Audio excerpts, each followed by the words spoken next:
नमस्कार दोस्तों। आज का सब्जेक्ट है theory of machine. Theory of machine का ये सेकंड लेक्चर है, जिसके अंदर आज मैं समझाऊंगा काइनेमेटिक लिंक और उसके टाइप्स।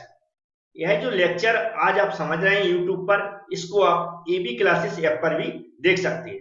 दोनों में अंतर इतना है कि यूट्यूब पर लेक्चर जो देख रहे हैं वह सिर्फ जो भी मैं समझा रहा हूं आप उसको समझ सकते हैं, लेकिन एबी क्लासेस ऐप पर जो हमारा आज का लेक्चर है काइनेमेटिक लिंक और उसके टाइप्स, इसकी कंप्लीट डिटेल एक पीडीएफ के साथ भी पढ़ सकते हैं। मतलब वहां पर आप वीडियो देखेंगे, उसके राइट साइड में एक पीडीएफ भी अटैच रहती है, उस पीडीएफ को ओपन करके आप कंप्लीट डिटेल्स पढ़ सकते हैं। जब एबी क्लासेस ऐप आप डाउनलोड करें तो वहां पर बीटेक डिप्लोमा और आईटीआई सेक्शन ज्वाइन कर लें तो आपको वहां पर मिल जाएगा। अब चलते हैं काइनेमेटिक लिंक को समझते हैं।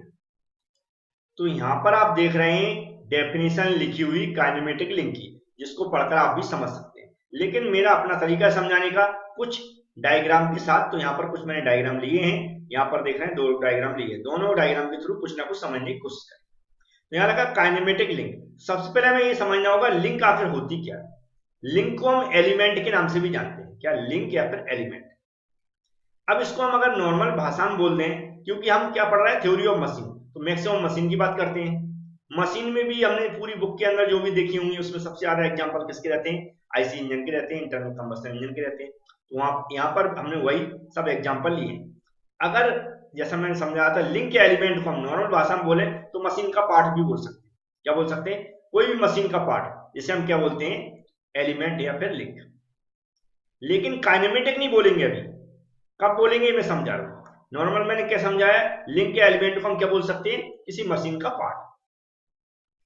ठीक है, अब पार्ट की कुछ कंडीशन होती है, ठीक है, उसको समझ लेते हैं। ये पार्ट अगर तीन पार्टों को मिलकर भी एक पार्ट बनाया जा सकता है, या सिंगल पार्ट भी हो सकता है, लेकिन तीन पार्टों को मिलकर जब एक पार्ट बनाते हैं, तीनों को इस तरह जोड़ा जाए कि उनमें आपस में डिफॉर्मेशन ना हो। ठीक है, मतलब तीनों लगे कि एक पार्ट बन गया, इस तरह ज्वाइन। ठीक है, तो ये क्या हो जाता है, एलिमेंट या लिंक। अब यहां पर जो काइनेमेटिक जोड़ा गया इसका मतलब समझना। काइनेमेटिक की कुछ कैरेक्टरिस्टिक होती, कुछ विशेषताएं होती जब उसे काइनेमेटिक बोला जाता है। किसी लिंक एलिमेंट को काइनेमेटिक कब बोलेंगे, तो उसको ध्यान से सुने।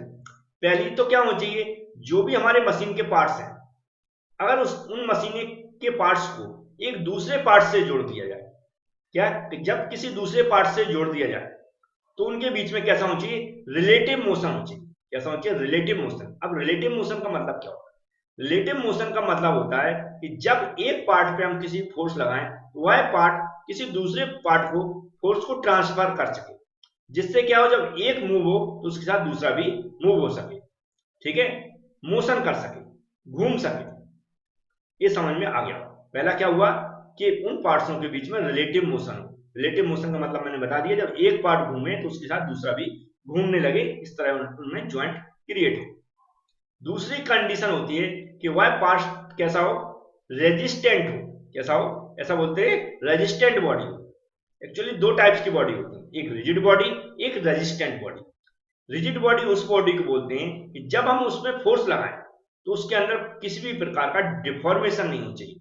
मतलब हम उस पार्ट पे फोर्स लगा रहे हैं तो उस पार्ट में कोई भी परिवर्तन नहीं होना चाहिए। ठीक है, क्या होना चाहिए, कोई भी परिवर्तन नहीं होना चाहिए। लेकिन जो रेजिस्टेंट बॉडी है कि ऐसी, मतलब ऐसा माना जाता है कि कोई भी बॉडी ऐसी नहीं होती जिसमें जो हमारी रिजिड बॉडी हो, लेकिन रेजिस्टेंट बॉडी होना संभव होता है। लेकिन रिजिड बॉडी और रेजिस्टेंट बॉडी में कुछ अंतर होता है। रिजिड बॉडी तो नॉर्मल हम हमारी जो मशीन के पार्ट्स होते हैं उन्हीं को बोल सकते हैं रिजिड बॉडी। ठीक है, लेकिन अब रेजिस्टेंट बॉडी क्या होती है, तो रेजिस्टेंट बॉडी और रिजिड बॉडी में पहला तो सेम क्या रहता है, दोनों में फोर्स ट्रांसफर होती है। दोनों में क्या होता है, जब एक बॉडी फोर्स लगाया है, एक पार्ट में फोर्स लगाया है तो दूसरे पार्ट को वह ट्रांसफर करती है। ठीक है, अब जो डिफरेंस होता है वह होता है उसमें डिफॉर्मेशन क्या है। जो हमारी रेजिस्टेंट बॉडी है उसमें नेग्लिजिबल डिफॉर्मेशन होता है, मतलब कुछ ना कुछ डिफॉर्मेशन होता है। जैसे हमारी बेल्ट हो गई, चेन हो गई, रोप हो गई, वायर हो गए, ये सब सुने होंगे। ये सब किस में आती है, रेजिस्टेंट बॉडी में आती है। रेजिस्टेंट बॉडी के एग्जांपल में होता है बेल्ट हो गया। बेल्ट क्या करता है, एक पुलिस दूसरी तरफ चढ़ाते हैं तो वह फोर्स को ट्रांसफर करता है, एक पुलिस के साथ दूसरी घूमती है, उसके साथ पट्टा भी घूमता है। ऐसी चैन भी काम करती है, हमारी साइकिल में देखी होगी। ठीक है, रोप भी, रस्सी, मतलब वो भी काम करती है। ये सब रेजिस्टेंट, लेकिन उन्होंने देखा होगा फोर्स लगाते कुछ ना कुछ नेग्लिजिबल डिफॉर्मेशन होता है, लेकिन उस नेग्लिजिबल का मतलब हम उसको डिफॉर्मेशन में नहीं लेते। इसलिए रेजिस्टेंट बॉडी और रिजिड बॉडी में डिफरेंस मानता है। ऐसा कहते हैं रिजिड बॉडी प्रैक्टिकली संभव नहीं है, लेकिन रेजिस्टेंट बॉडी एक्चुअल में होती है, क्योंकि लेकिन उसकी डिफॉर्मेशन को हम नेग्लिजिबल मानते हैं। तो कंडीशन क्या हुई काइनेमेटिक लिंक की? कोई ऐसा एलिमेंट या कोई ऐसी लिंक जिनके बीच में क्या हो, रिलेटिव मोशन हो, फोर्स को वाई ट्रांसफर कर सके। तो दूसरी कंडीशन हुआ है रेजिस्टेंट बॉडी हो, मतलब उसके अंदर डिफॉर्मेशन नेग्लिजिबल हो, लेकिन वह फोर्स को और मोशन को ट्रांसफर कर सके। तो यहाँ पर बहुत सारे पार्ट्स रखे हुए दिख रहे हो।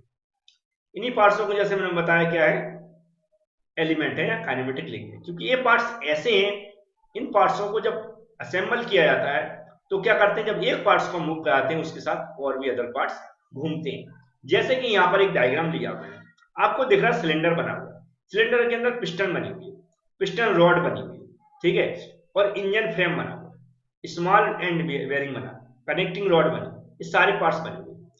अब इसमें ध्यान से समझना, मैं बात किसकी कर रहा हूँ, काइनेमेटिक लिंक। हमने एक बात और बोली थी कि जो लिंक होती है एलिमेंट, हम काइनेमेटिक लिंक के एलिमेंट होती है, अगर दो तीन पार्ट्सों को मिलके हम उसको ऐसे जोड़ दिया जाए कि वो एक पार्ट की तरह ट्रीट करें, तो उसको भी हम क्या बोलेंगे, काइनेमेटिक लिंक बोलेंगे। जैसे कि यहाँ पर दिख रहा है पिस्टन है, पिस्टन का हेड भी होता है और पिस्टन रॉड भी है, पिस्टन रॉड भी है, तीनों इस तरह कनेक्ट रहते हैं कि ये तीनों एक दूसरे में रिलेटिव मोशन नहीं करते, लेकिन तीनों एक पार्ट की तरह ट्रीट करते हैं और अदर पार्टों में क्या करते हैं, मोशन क्रिएट करते हैं, अपना फोर्स को ट्रांसफर करते हैं। ऐसे पार्ट को भी हम काइनेमेटिक लिंक या फिर एलिमेंट भी बोलते हैं, जो तीन चार पार्ट मिलकर एक पार्ट बना दें और ऐसे पार्ट बना दें कि उनके आपस में रिलेटिव मोशन, ठीक है। यहां पर क्या होता है, पिस्टन रेसिप्रोकेटिंग मोशन करेगी, पिस्टन क्या करेगी, रेसिप्रोकेटिंग मोशन करेगी।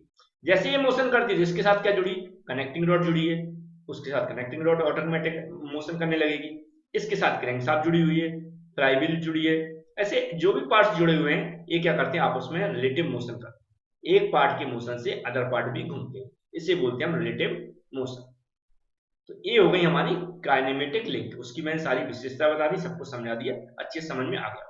अब ये डिफरेंट टाइप्स की होती है, उसको समझ लेते हैं, ठीक है। लिंक और एक और आता है एग्जांपल लिखने को, ये लिंक के कैसे समझाएं। तो वैसे मैंने बता दिया, पिस्टन क्या हुई, piston, piston rod, piston pin और पिस्टन हेड, ये क्या बनाती, first link. Next connecting rod, अब कनेक्टिंग रॉड सेकंड लिंक होगी। अब कनेक्टिंग रॉड का एक स्मॉल एंड होता है, एक बिग एंड होता है, लेकिन एक कंप्लीट लिंक होती है। क्रैंकशाफ्ट की बात करें, क्रैंकशाफ्ट हो गई, क्रैंकशाफ्ट की पिन हो गई, उसके साथ फ्लाईव्हील अटैच रहती है, क्रैंकशाफ्ट घूमती है तो उसके साथ फ्लाईव्हील घूमती है, यह भी क्या है, एक लिंक बनाती है। यहां पर देखेंगे जो सिलेंडर है वो फ्रेम है आसपास, जो सिलेंडर और सिलेंडर का फ्रेम भी एक ही होता है, तो वह भी क्या, एक लिंक बनाते हैं, फोर्थ लिंक बनाते हैं। तो मैंने समझा दिया कि लिंक किस तरह बनती है, आपको समझ में आ गया होगा। तो ऐसे एग्जाम्पल भी लिखना पड़ता कई बार कि लिंक कैसे बनती है। अब चलते हैं इसके टाइप समझ लेते हैं। अब यहाँ पर कुछ टाइप्स लिखे, जैसे रिजिड लिंक हो गई, फ्लेक्सिबल लिंक हो गई, फ्लूइड लिंक।